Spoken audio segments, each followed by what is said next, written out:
Welcome to the best sports highlights. My name is Chris with a K. If it's your first time to my channel, please make sure you hit the subscribe button and the bell notification so you don't miss out on the videos I post. And make sure you give me a like on this video and comment your thoughts about it. Throughout the videos, I will be asking questions and I would love your feedback. The only way I can get it is if you comment, so please comment. So today we're going to talk about the matchup between the Houston Rockets and the Milwaukee Bucks, right?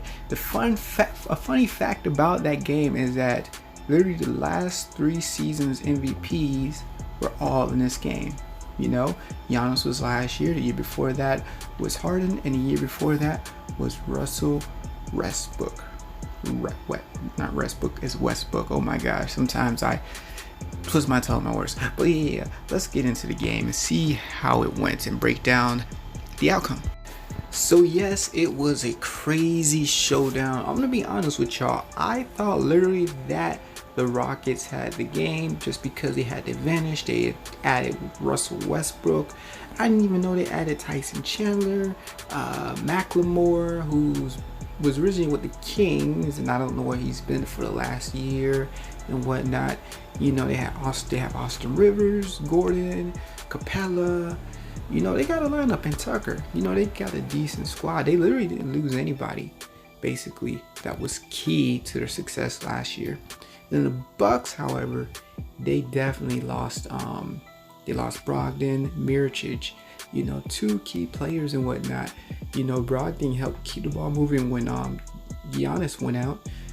But turns out they got both of the Lopez brothers, which is cool, and they kept Ilyasova. And I will tell you why those names are important as we continue. As you see, the Bucks came away with a win.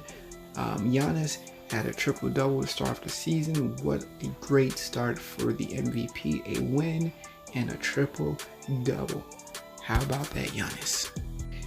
Yes, so as you see, this game was intense. The first quarter, Houston had the game on lock. Between the first and the second quarter, they scored 66 in the first half, while Milwaukee only scored 50. So they had a 16-point lead, which they blew. As you see, as the third quarter progressed on and onto the fourth quarter, you saw Milwaukee starts putting up points on them boys, right? So Lopez had 11 points, 3 assists, 2 rebounds, 5 blocks. Milton had 11 points. He shot so horrible. Westbrook had 24 points, 16 rebounds in his debut. This man is the best rebounding guard I've ever seen in the history of Everton. Harden, he shot so horrible, but we all know that he's the king getting to the free throw line. He had 14 assists, 19 points, 7 rebounds. Capella had 13 points, 12 rebounds, 3 blocks. So let's dig a little bit deep further into this. My words are like all over the place. I think faster than I talk, people. So if you ever see me get tongue-tied like I just got now and follow my words, because I'm thinking at 10 million miles per hour. And my mouth can't catch up with that, but I'm learning how to control this. So please bear with me, and I appreciate your patience. So let's get a full view of how the Bucks stats broke down. As you see, Giannis, he didn't play the most minutes because he fouled out in the fourth quarter. At that point, I thought they were going to lose. I'm going to be honest with you. You take Giannis from the Bucks, then the Bucks are, like what the, you can fill in the blank. The Bucks turn into the Milwaukee Bucks, to the Milwaukee, you fill in the blank. Then you have Middleton, Lopez, Bledsoe, and Matthews. It's their starting lineup, which is a pretty decent starting lineup. Matthews, I just remember him being on the Portland, then going to the Mavericks. Had no clue he got traded or signed to the Bucks, but he's a decent addition because he can shoot the 3. Bledsoe, he was in foul trouble the first quarter.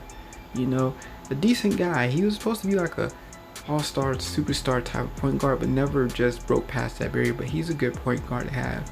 We have Brook Lopez, started. I guess he's better than his brother Robert. And Middleton, obviously the second best player on the team.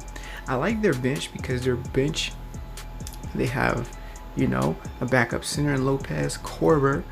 Basically, I think maybe the top 3-4 active 3-point shooter, Ilyasova, and Hill. Ilyasova actually had some clutch shots in there. And Hill, I liked his defense he played on Harden. I really do like the defense he did play on Harden. You guys didn't know Harden got into foul trouble because he kept on getting offensive fouls, which I'm not surprised because Harden is the king of the push-off. I'm tired of like superstars when they're driving the basketball, they're dribbling the basketball, they get away with the extension of the arm, which is clearly an offensive foul. I mean, like the traveling, the step back, all the stuff. People be getting away with murder on the court and stuff. So these superstars, they're talented, but they be cheating. Clearly. I think it's just because they got a superstar title, they get away with stuff. So this team did come through. Ilyasova came through in the end, because when Giannis went out, you had Ilyasova in, you had both of the Lopez brothers. I think the Houston Rockets, because they only have one big man and everybody else is like small. Basically, they play small ball with one big man. When Giannis went out, they weren't counting on having like two twin towers, literally. Lopez brothers come in that hit some key buckets. They did. And also Middleton, because he came alive. He shot so horrible. Just want to give you a quick run at their shooting stats. Yeah, Mr. Middleton shot so horrible. Giannis shot cool. He made some three-pointers, which surprised me. They shot 34 from three-point, 46 overall, 50 from the free throw, which is horrible, but they scored 117 points. They had 1, 2, 3, 4, 5, 6, 7 people in double figures. Now let's get to the Rockets. So, alright, as you see, the first thing I'm gonna look at, Harden. Oh my gosh, he had 19 points, 14 assists, 7 rebounds. He stayed in foul trouble because of the offensive fouls, the consecutive offensive fouls. Westbrook in his debut, this Brody did good. He did 6. He led the team in rebounds. 16. This man can out rebound big man. Tucker was key because he hit some 3-pointers. House, I'm not sure who he is, but he can shoot threes. That's the only reason why he's in the lineup.